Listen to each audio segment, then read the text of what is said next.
வெற்றி 4 ஷேடு உங்களுக்கு பிடிச்ச ரோல், எந்த கதாபாத்திரம் உங்களுக்கு ரொம்ப சேலஞ்சிங்காக இருந்தது? ஃபர்ஸ்ட் அதுலேருந்து சொல்லுங்கள். எல்லாமே ஒரே கேரக்டர் தான். பட் அது லுக்ஸாக தான் வந்து டிஃப்ரெண்ட் லுக்ஸில் வரும். எனக்கு ரொம்ப பிடிச்சதுன்னா அந்த நீங்கள் பார்த்த அந்த சுத்தியில் வச்சுட்டு அடிக்கிற அந்த சைக்கோ கேரக்டர். ஐயோ,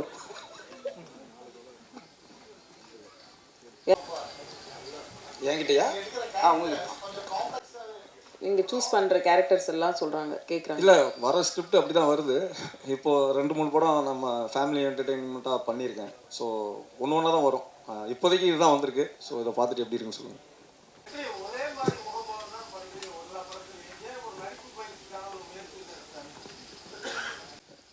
கேள்வி யார் கேட்குறா? சரி, நான் டைரக்டர் அதை கேட்கல. நான் கூத்துப்பட்டறைக்கு போயிருக்கேன், நடிப்பு பயிற்சி பண்ணியிருக்கேன். நீங்கள் ஏதாவது பயிற்சி கொடுத்தீங்கன்னா அதையும் நான் வந்து கற்றுக்கிறேன், ஒன்றும் தப்பு இல்லை. புரியல.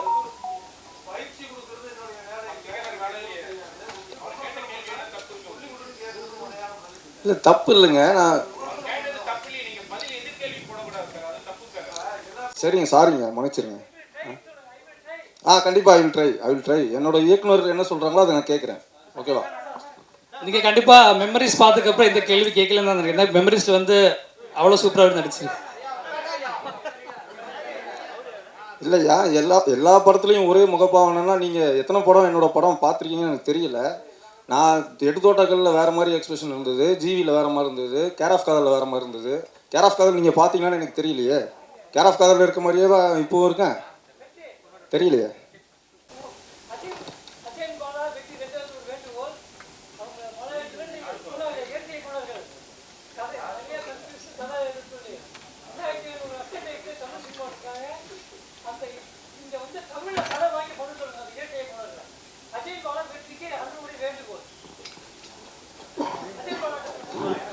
இல்லைங்க, அவங்க நான் டைலாக் ரைட்டர், அவங்க வந்து கதை சொல்கிறாங்க, நான் அது வசனம் தானே எழுத முடியும். நான் எப்படி தீர்மானிக்க முடியும்? தயாரிப்பாளர் இல்லையே.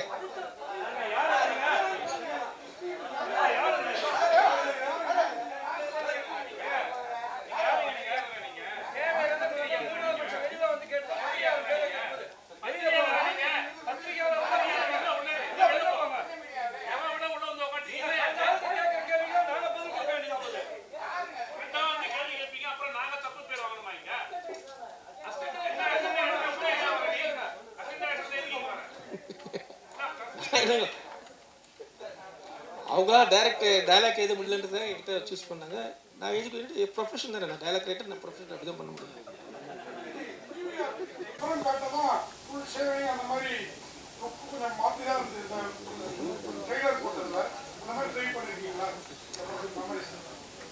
ஆமாண்ணே, அது வந்து அவங்க டைரக்டர் என்ன கேட்குறாங்களோ அதை நான் கொடுக்குறேன். எல்லா படத்துலையுமே நான் அதுதான் பண்ணுறேன். டைரக்டர் என்ன கேட்குறாங்களோ அதை தான் கொடுக்குறேன்.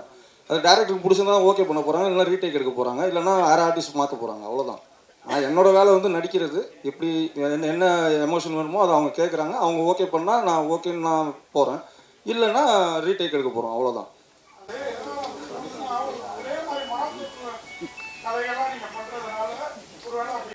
இல்லை, அது தப்பே இல்லை. அது பார்க்குறவங்க பார்வை. நானும் சினிமா பார்க்குறவங்க தான். அது பார்க்குறவங்க பார்க்குறது, சொல்கிறவங்க சொல்கிறது தான். அது ஒன்றும் விமர்சனம் வந்து ஏற்றுக்கணும். நான் கண்டிப்பாக அதை ஏற்றுக்கிறேன். தெரியாமல் ஏதாவது பேசியிருந்தேன்னா நான் மன்னிச்சிருங்க, சாரி.